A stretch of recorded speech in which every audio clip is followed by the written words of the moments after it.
అమరావతిలో green hydrogen valley ఏర్పాటు చేయనున్నట్టు అధికారిక సమాచారం. శుక్రవారం ఎస్ఆర్ఎం విశ్వవిద్యాలయంలో నిర్వహించిన సదస్సు అనంతరం ముఖ్యమంత్రి చంద్రబాబు నాయుడు ప్రకటన చేశారు. యూకే, పోలాండ్ హై ఇన్ఫ్రా ప్రతినిధి, net cap MD CS Vijayanand, కేంద్ర సహాయ మంత్రి పెమ్మసాని చంద్రశేఖర్లు పాల్గొన్న ఈ సదస్సులో పలు ఒప్పందాలు మార్చుకున్నారు.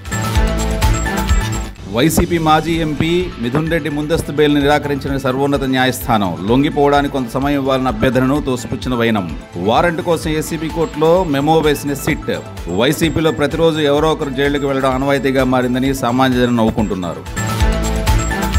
పన్నులు ఎగ్గొట్టే మోసగాలను అరికట్టలేమా అని అధికారులను ప్రశ్నించిన వాణిజ్య పన్నుల శాఖ మంత్రి పయ్యావుల కేశవ్.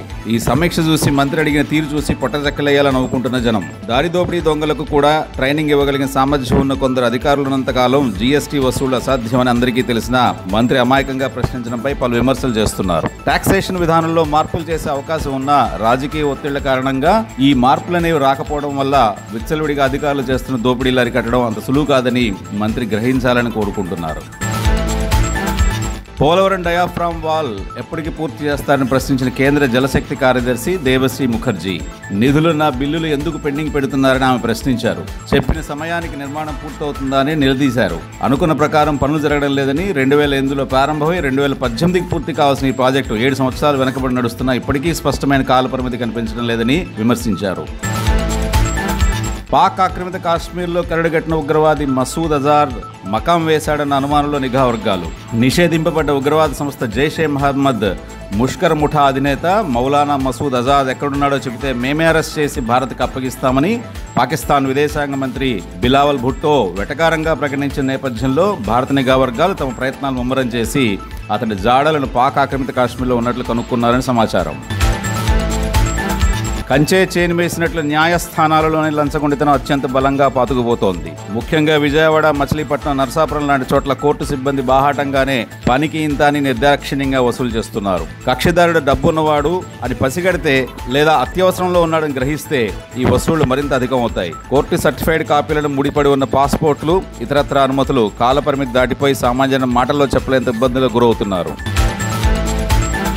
ఎన్ని ఫిర్యాదులు వెల్లువెత్తుతున్నా నిమ్మక నీరెత్తులు ఉండగలగడం ఒక్క విద్యుత్ శాఖ మార్చుడికి మాత్రమే కుదురుతుందని సర్వత్రా విమర్శలు వినిపిస్తున్నాయి.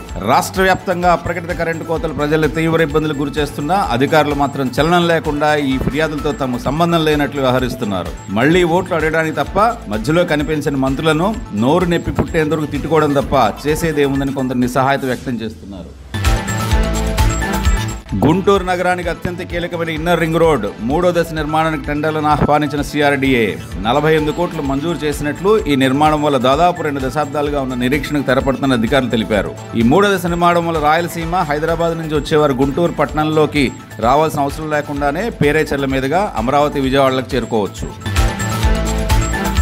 జగన్తో జాగ్రత్త, ఆరితెర నేరగాడు ఢిల్లీ స్థాయిలో ఈ విషయాన్ని హైలైట్ చేయాలని పార్లమెంటరీ పార్టీ సమావేశంలో ఎంపీలకు దిశానిర్దేశం చేసిన ఆంధ్రప్రదేశ్ ముఖ్యమంత్రి చంద్రబాబు నాయుడు కళ్ల ముందు కనిపిస్తున్నా ఇంకా జగన్ మనస్తత్వం గురించి కొన్ని వర్గాల ప్రజలు గ్రహించకపోవడం నిజంగా దురదృష్టమని కొందరు ఎంపీలు బాహాటంగానే ప్రకటిస్తున్నారు.